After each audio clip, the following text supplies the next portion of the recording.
मामला सुलझ नहीं जाता ना, मुझे चैन नहीं मिलेगा। और ये सब तेरे चाचा के आने से पहले हो जाना चाहिए। मैं आपके लिए खीर बनाऊं?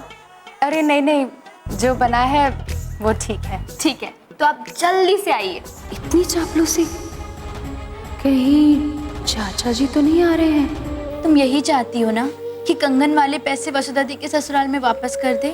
तो जरूर कर देंगे, लेकिन थोड़ा समय तो लगेगा ना। अब तुम एकदम से प्रेशर डालकर पैसे लाने के लिए कहोगी तो ऐसा कैसे होगा माँ? अगर वसुधा दीदी कहीं से पैसे की व्यवस्था नहीं कर पाई तो 2-4 महीने बाद लौटा देंगे। तब तक मैं भी कमाने लग जाऊंगी।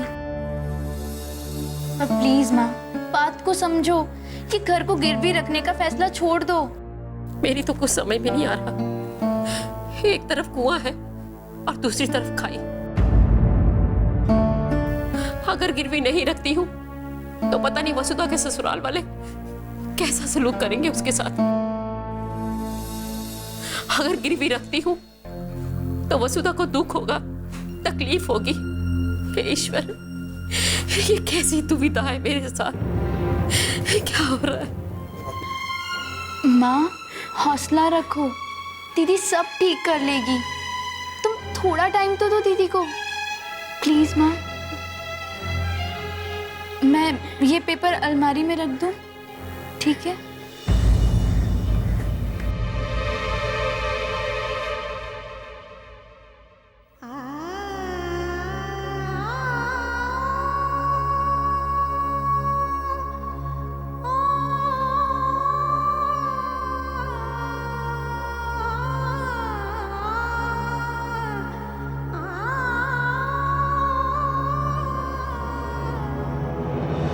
वसुधा, मैंने कभी सोचा भी नहीं था कि मेरे ससुराल वाले मेरे साथ ऐसा करेंगे। अब बेटा हो या बेटी, मेरे हाथ में तो नहीं।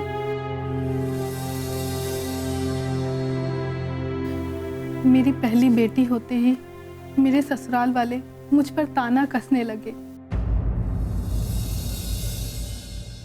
मेरी सास रोज सुनाती थी कि अब बेटा ही होना चाहिए। तुम्हारा पति तुम्हें सपोर्ट नहीं करता था? नहीं, अगर सपोर्ट करता तो बात ही क्या थी। वो तो अपनी माँ के कहने पर चलता था। कितनी बड़ी विडंबना है ना रेणु, औरत ही औरत की दुश्मन बनती। तुम्हारी सास एक औरत होते हुए गर्भ में लड़की को गिरा देना चाहती थी। हाँ वसुधा, सबसे ज्यादा उन्हें ही तकलीफ थी मेरी बेटी को लेकर। और देख लो, मेरे होने वाली बच्ची को उनके घिनौने इरादों का पहले से ही पता चल गया था, इसलिए उसने कोख में ही आंखें मूंद ली। मैं तुम्हारा दर्द समझ सकती हूँ रेणु, लेकिन तुमने घर क्यों छोड़ा? तो क्या करती, ऐसे घुट घुट कर तो नहीं जी सकती थी ना। मेरे सामने मेरा पति दूसरी शादी की बात करता था। फिर मैंने फैसला कर लिया कि मैं अपनी जिंदगी अपने तरीके से जीऊंगी। बस दुख एक ही बात का है कि उन्होंने मेरी बेटी को मुझसे छीन लिया। तुम चिंता मत करो रेणु, हम सब तुम्हारे साथ हैं। देखना, एक दिन जरूर तुम्हारी बेटी भी तुम्हारे साथ होगी। नमस्ते वसुधा दी।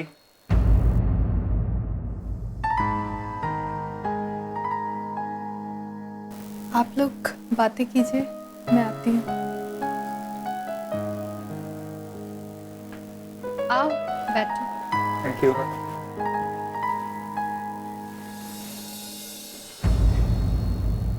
प्रतीक, मैं जानती हूँ तुम यहाँ क्यों आए हो, लेकिन मेरे पास कोई अच्छी खबर नहीं है तुम्हें सुनाने के लिए।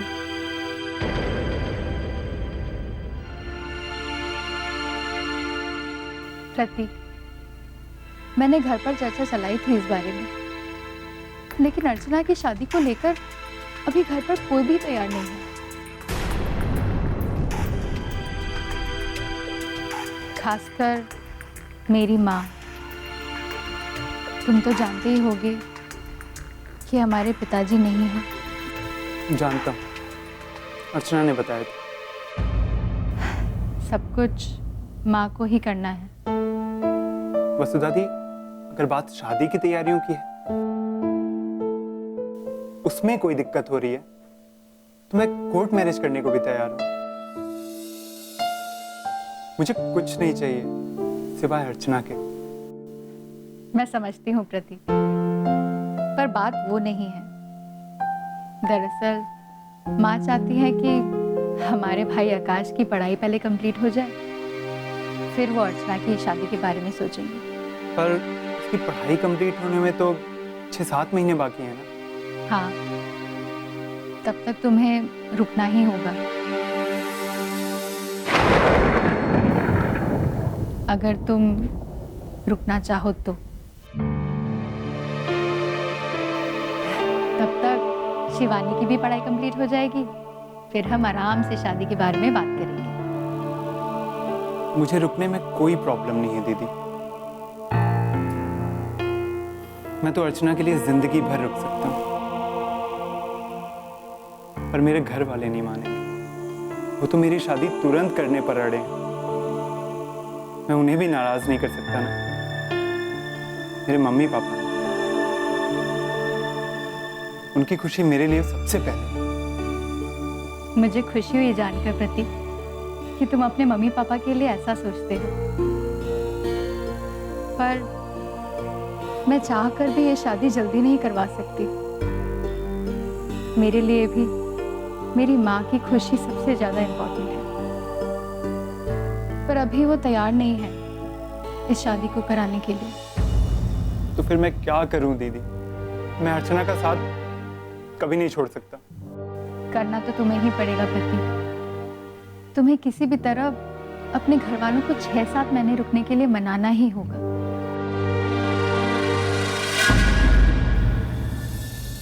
अर्चना खुशकिस्मत है कि उसे तुम्हारी जैसा लड़का मिला। मुझे भी तुम पसंद हो, पर हमारे घर की स्थिति ही कुछ ऐसी है कि अभी हम शादी के बारे में सोच ही नहीं सकते।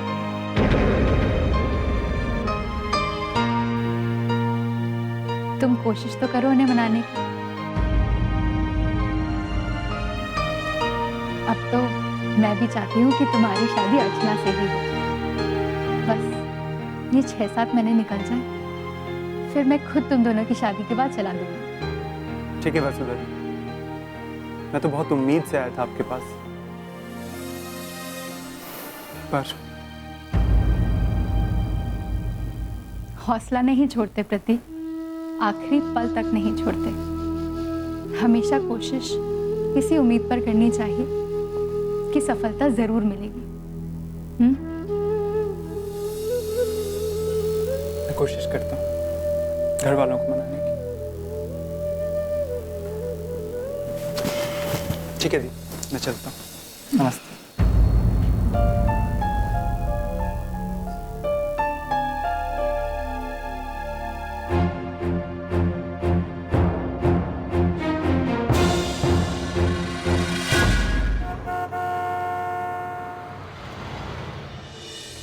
सुधीर जी, जब से मैंने जॉब ज्वाइन किया है, हमेशा आप काम में डूबे रहते हैं।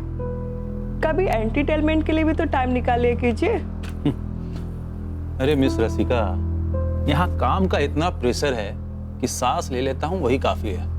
एंटरटेनमेंट के लिए समय कहाँ से निकालूं? हाँ रसिका, सारा काम सर ने हम दोनों के जिम्मे ही दिया है। ये तो ठीक नहीं किया सर ने। उन्हें 2-3 स्टाफ और बढ़ा देने चाहिए। इतना काम है यहाँ पर। हाँ, लेकिन वो सुन कहाँ रहे हैं हमारी। बस कुछ दिन और घिसाई करवा ले हमसे, फिर तो ढूंढते रह जाएंगे। मतलब छोड़ो ये सब बातें, बस इतना समझ लो कि बड़े सर आ जाएंगे तो सब ठीक हो जाएगा।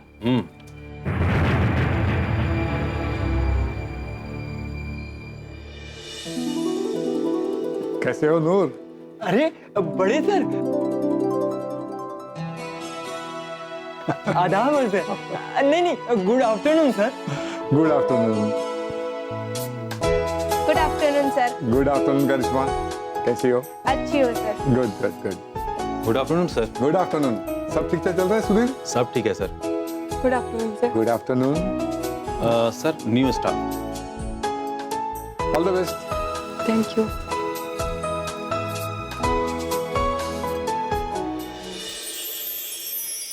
अमर,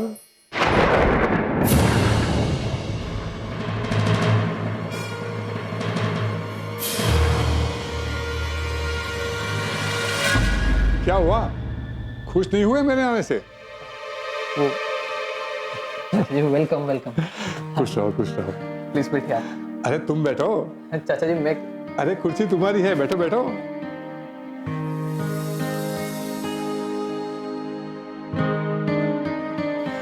और बताओ, मेरे पीछे कोई परेशानी तो नहीं हुई है ना?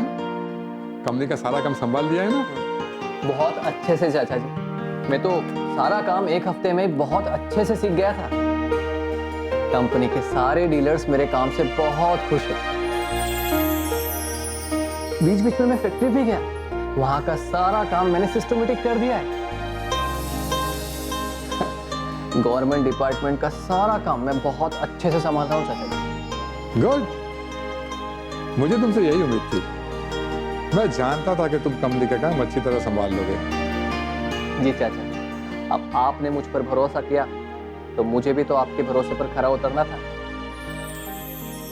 मैंने भी दिन रात मेहनत की ताकि कंपनी का काम जल्द से जल्द सीख सकूं, आपको शिकायत का कोई मौका ना दूं। I am really happy. अब मैं निश्चिंत हो गया कि मेरा फैसला सही था। थैंक यू चाचा।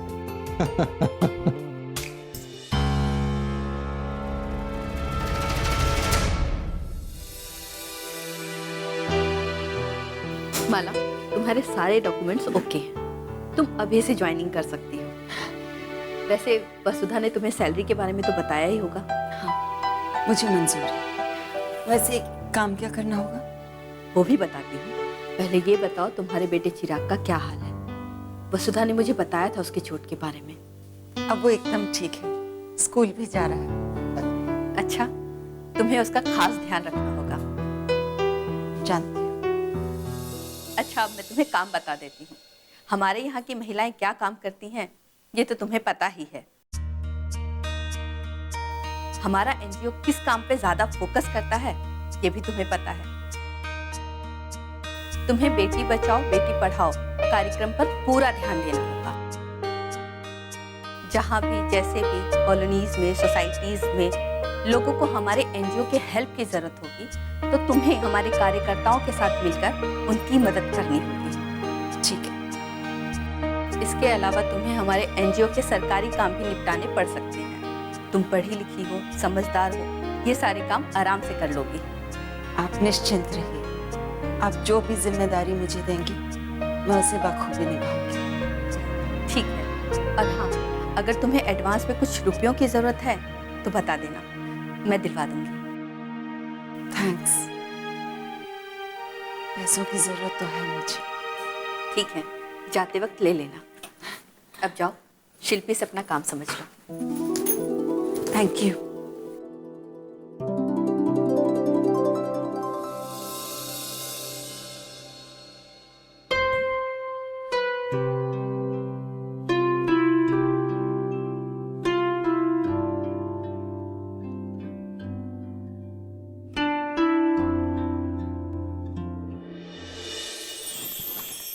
हाँ माला, बात हो गई मालती दीदी से? हाँ, सब बात हो गई, बस अब शिल्पी से काम समझना बाकी है। शिल्पी बाहर गई है, आकर सब काम समझा देगी। और बताओ, चिराग तो ठीक होगा अब? एकदम ठीक। और वो तुम्हारे देवर का कोई फोन आया था या फिर वो खुद आया हो? नहीं, और उससे मुझे कुछ खास उम्मीद भी नहीं है। उसने चिराग के इलाज के लिए पैसे कैसे दे दिए, मैं तो इस बात पर भी हैरान हूं। वो वही करेगा जो छाया चाहेगी। और छाया की क्या फितरत है वो तो मैं तुम्हें बता ही चुकी हूँ। मुझे लगा कि वो फिर से चिराग की खोज खबर लेगा। खैर जाने दो इन बातें। आओ मैं तुम्हें यहाँ का सारा काम समझाती हूँ, तब तक शिल्पी भी आ जाएगी।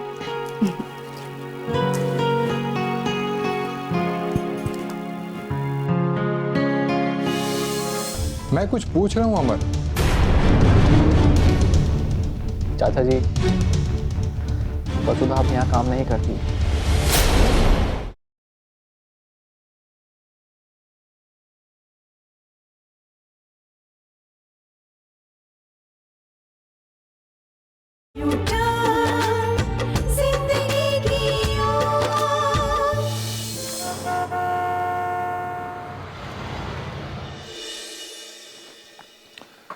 ये वसुधा नहीं दिखाई रही है ऑफिस में। उसकी तबीयत तो ठीक है ना? ठीक है चाचा जी। फिर वो ऑफिस में क्यों नहीं आई?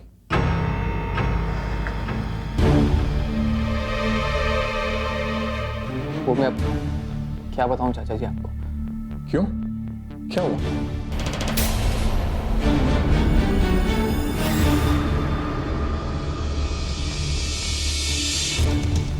मैं कुछ पूछ रहा हूं अमर। चाचा जी, वसुधा अब यहाँ काम नहीं करती। उसने यहाँ काम छोड़कर एक एनजीओ में नौकरी ज्वाइन कर ली। हम सबके मना करने के बावजूद मैंने, मम्मी ने, पापा ने, सुमन ने, सबने समझा, पर उसने किसी की बात नहीं। लेकिन उसने ऐसा किया क्यों? कुछ तो वजह होगी। वजह क्या बताऊं चाचा जी मैं आपको। एक ऐसी बात हो गई घर में जो नहीं होनी चाहिए थी। कैसी बात? साफ साफ बताओ मुझे अमर। वो वसुधा ने हम सबसे छुपाकर अपने शादी वाले सोने के कंगन भेज दिए थे। उसे अपने भाई आकाश की फीस के लिए 2 लाख रुपयों की जरूरत थी। शायद उसके घर वालों ने मांगे होंगे उससे। अगर वो हम सबसे कहती तो शायद हम उसकी मदद कर सकते थे, पर उसने बिना किसी को बताए बाजार में जाकर कंगन बेच दिए और सारे पैसे उसके घर पे दे दिए। संयोग से ये बात मम्मी को पता चल गई। उन्होंने थोड़ी बहुत क्या पूछताछ कर ली, वसुधा तो नाराज ही हो गई। मुझे और सुमन को भी पता चला। हमें अच्छा नहीं लगा, पर क्या करें, वसुधा की गलती होते हुए भी उसने हम सब पर नाराज होना शुरू कर दिया। शादी के गहनों पर अपना हक जताने लगी। कहने लगी उसके जेवर, वो जो चाहेगी वो करेगी। अब क्या करूं चाचा जी? हम तो ये बात भूलने को भी तैयार, लेकिन वसुधा ने इस बात को अपने ईगो पे ले लिया। फिर वो ऑफिस में भी प्रॉब्लम करने लगी। शायद उसे डर था कि आप आएंगे, पूछताछ करेंगे, इसीलिए उसने नौकरी छोड़ दी। मैंने बहुत रोका, बहुत समझाया, पर उसने मेरी एक नहीं सुनी। मम्मी को भी अच्छा नहीं लगा कि उनकी बहू अपनी कंपनी छोड़कर किसी एनजीओ में काम करे। पर मम्मी की करती तो क्या, वसुधा किसी की सुनने को तैयार नहीं। मैं भी क्या करता, मैंने खुद ही पूरी कंपनी का काम अच्छे से संभाल लिया।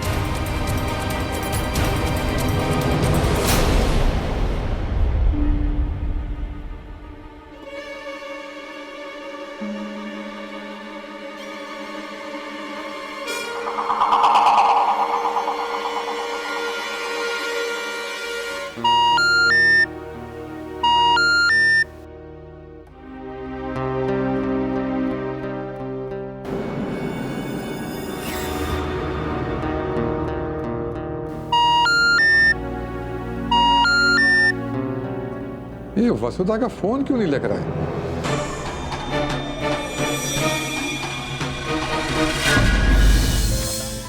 ने एकदम शानदार चाल चली, सारी गलती भाभी के सर। भैया एकदम सेफ।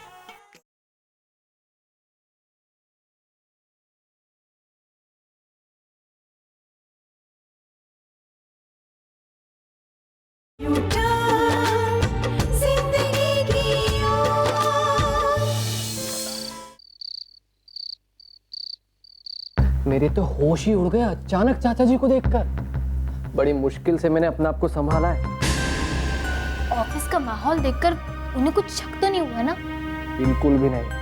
वो तो मेरे काम को लेकर बहुत खुश थे। मैंने भी अपनी जमकर तारीफ करी और उन्हें भरोसा दिला दिया कि मैं उनकी कंपनी बहुत अच्छे से संभाल रहा हूँ।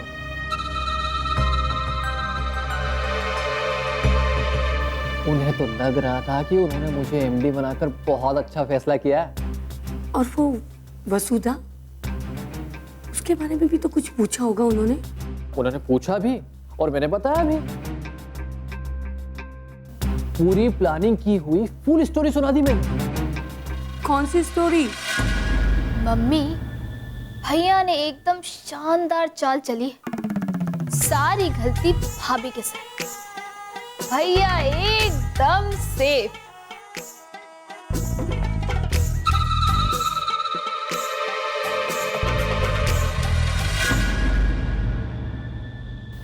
मम्मी, मैंने चाचा जी के दिमाग में अच्छी तरह से बिठा दिया कि सारी गलती सिर्फ वसुधा की है।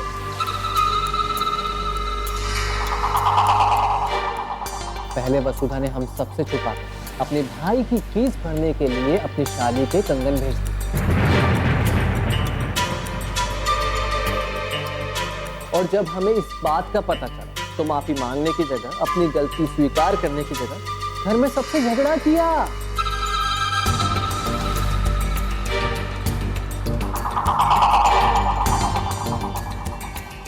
और मेरे मना करने के बावजूद गुस्से में आकर उसने कंपनी से इस्तीफा दे दिया। चाचा जी ने फिर इन सब बातों पर विश्वास कर लिया? करना ही था मम्मी, करना ही था। मैंने पूरा ड्रामा ऐसा रचा कि सारी गलती केवल वसुधा की वजह।